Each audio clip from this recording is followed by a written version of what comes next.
कई देशों के बीच लड़ा गया एक ऐसा खतरनाक युद्ध जो एक पक्षी की बीट यानी उसकी पोटे के लिए लड़ा गया। पर ऐसा क्या था उस पक्षी की बीट में, और एक ऐसी रहस्यमयी जगह जहां जीना और मरना मना है। तो बने रहिए रहस्य टॉक शो के इस नई वीडियो के आखिर तक। नंबर 9, बोलीविया की रहने वाली इस्टफैनी बेनिटेज नाम की इस महिला ने एक रेस्टोरेंट से एक बर्गर खरीदा। खरीदने के बाद उन्होंने जैसे ही बर्गर का पहला निवाला दांतों से काटा तो उन्हें उस सॉफ्ट बर्गर में कुछ हार्ड सी चीज महसूस हुई। जब उन्होंने इसके मीट को चेक किया तो तब उनके होश उड़ गए। असल में बर्गर के बीच में इंसान की एक उंगली थी। इस्टफैनी ने तुरंत उस रेस्टोरेंट से संपर्क किया और साथ ही पुलिस को भी इस बारे में बताया। इन्वेस्टिगेशन के बाद पता चला कि फैक्ट्री में बर्गर बनाते समय एक मजदूर की 2 उंगली कटकर मीट ग्राइंडर में चली गई, लेकिन फैक्ट्री वालों ने इस उंगली को ढूंढने की कोशिश नहीं की और बर्गर को पैक कर मार्केट में उतार दिया। वाह बेटे वाह, मौज कर दी।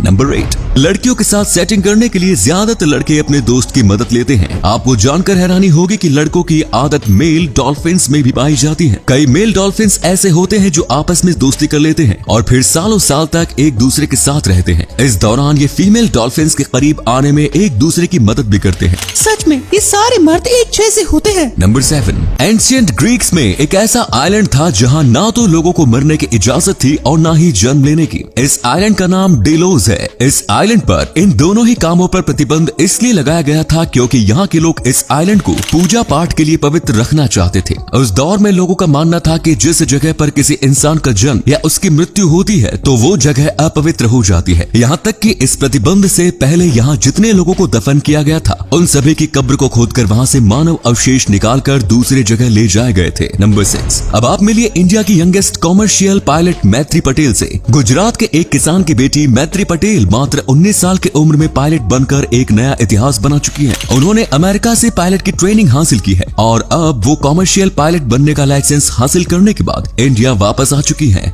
नंबर 5, ये है इंडियन रेलवे की लाइफलाइन एक्सप्रेस। ये दुनिया की इकलौती हॉस्पिटल ट्रेन ऑन व्हील है। लाइफलाइन एक्सप्रेस देश भर के दूर दराज के पिछड़े इलाकों तक जाकर वहाँ के लोगों को मेडिकल फैसिलिटीज प्रोवाइड कराती है। लाइफलाइन एक्सप्रेस में ऑपरेशन थिएटर भी मौजूद है जो ब्रेस्ट और ओरल कैंसर के ट्रीटमेंट के लिए यूज किए जाते हैं। सच में मेरा देश बदल रहा है। नंबर 4, चीन में आर्मी के एक जवान की पत्नी ने जुड़वा बच्चों को जन्म दिया। जुड़वा बच्चों का पिता बनकर वो आर्मी मैन दोगुने खुशी का जश्न मना ही रहा था कि डीएनए रिपोर्ट ने उसे दोगुना झटका दे दिया। चीन में किसी भी आर्मी जवान की पत्नी जब बच्चे को जन्म देती है तो तब उसका बर्थ सर्टिफिकेट बनवाने से पहले बच्चे और उसके पिता का डीएनए टेस्ट किया जाता है। इन दोनों जुड़वा बच्चे का भी डीएनए टेस्ट किया गया, पर एक बच्चे का डीएनए तो पिता से मिला लेकिन दूसरे बच्चे का डीएनए नहीं मिल सका, यानी इन दोनों जुड़वा बच्चों के पिता अलग अलग थे। इस बात का पता चलने के बाद आर्मी मैन ने अपनी पत्नी के ऊपर धोखाधड़ी का इल्जाम लगाते हुए केस कर दिया। आपको बता दें कि ऐसा मुमकिन है कि महिलाएं एक बार में ही 2 अलग अलग पुरुषों से प्रेग्नेंट हो सकती हैं।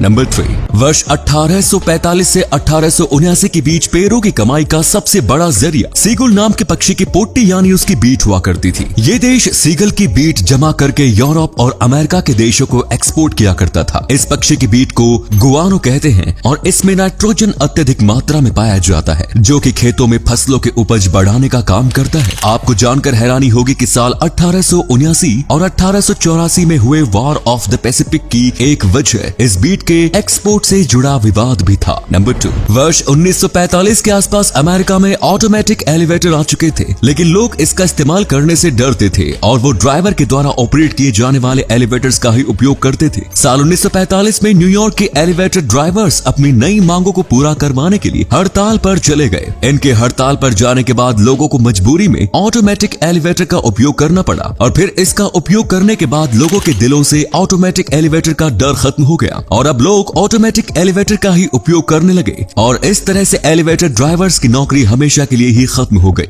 नंबर 1, माइक्रोसॉफ्ट के सीईओ सत्य नडेला, एडोब के सीईओ शांतनु नारायण और मास्टरकार्ड के सीईओ अजय बंगा ये तीनों ही भारतीय हैं। ये बात तो हम सभी जानते हैं, लेकिन जो बात आप नहीं जानते वो ये है कि इन तीनों ने ही अपने हाई स्कूल की पढ़ाई एक ही स्कूल से की थी। इन तीनों ने हैदराबाद के बेगमपेट में स्थित हैदराबाद पब्लिक स्कूल से अपनी स्कूल की पढ़ाई पूरी की। हैदराबाद के 7वें निजाम मीर ओसाम अली खान ने वर्ष 1923 में इस स्कूल की स्थापना की। तो ये थे कुछ अमेजिंग फैक्ट्स। आपको इनमें से कौन सा फैक्ट सबसे ज्यादा इंटरेस्टिंग लगा कमेंट्स में जरूर बताएं। साथ ही वीडियो को प्लीज लाइक, शेयर और चैनल को सब्सक्राइब जरूर करें। धन्यवाद।